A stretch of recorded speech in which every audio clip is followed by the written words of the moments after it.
head le wa takal le yang ke ni rose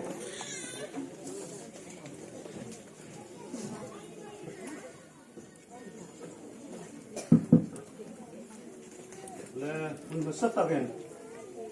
zale pasarina mi choitung toi pathi kuma amasa nei long thum sinla sel kela boisun khulin zaung takhai mar khomoi de mingai poimo a an hun po po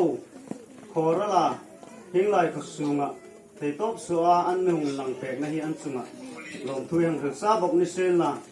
sel kela unaw khoran thana hung tu hai mar khomoi de mang thei dinga mi hung hang pui dinga ai sin le tron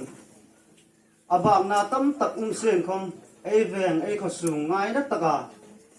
hi de mi mang pui dinga hung tu hai pop po kuma kai khosung ai oin lom thu kang ru ni sin la chun voisu na ai hun mang he ai chan tam tak ta ding chun khoso na khom mata chan tam tak ta ding chun in hoi tin na khom mata mi rok chu voisu na chen chena pathin lungin se na zara mar khom oi khu an sa ti hi akumin dik tak chu tu khom ai he china ding hin sui dok thei chu an ta no a ami rok chu ai lung phun hai le in me in voisun hi akum tu kum zale pasari pathinin mar khom oi khu hi ami lo thui pui ani ti ka pe khom tu hai po powin ai he ding in kang ru ni sin la kalome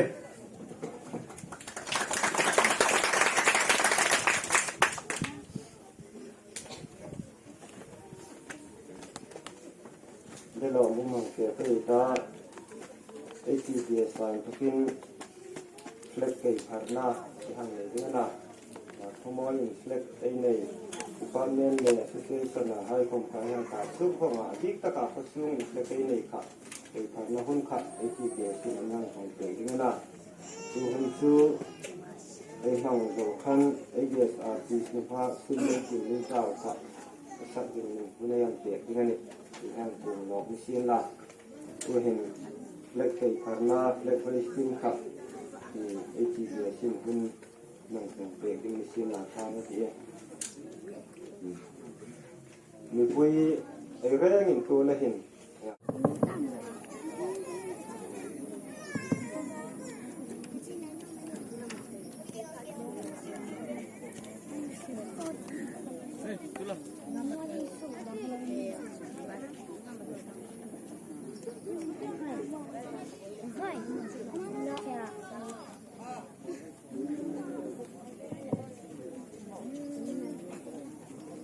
ole boisun he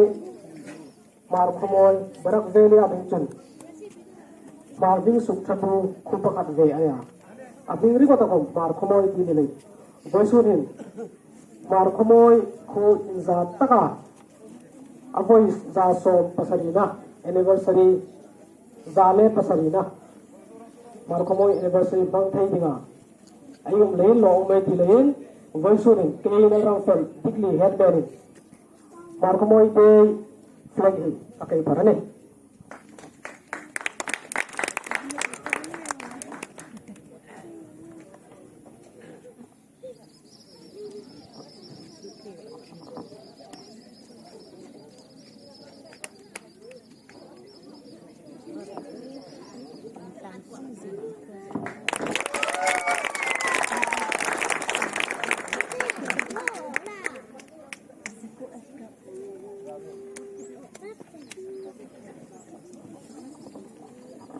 le mi pui holang lut no kai ta ai program hunter su dang hai kha yang bang no ding sin la ong ru ka duma men dikli ki kha ai han su na asian new commission la in head men situation of secretary de taka ai nei lai ding ani ya tang kai takel len sel takel ani ki ai lang ko ni sin la poi mo takel ani ya ki poi sin hun khom program tam takel ni sin la khom aming thot te khang khang hi ko sung ni pui hai tu nei long de ni hi ai lang ki mo ni sin la le tu hin ai program ma umangin ai ges artist ni ha sin nei kim sak ding ai yang ko ro se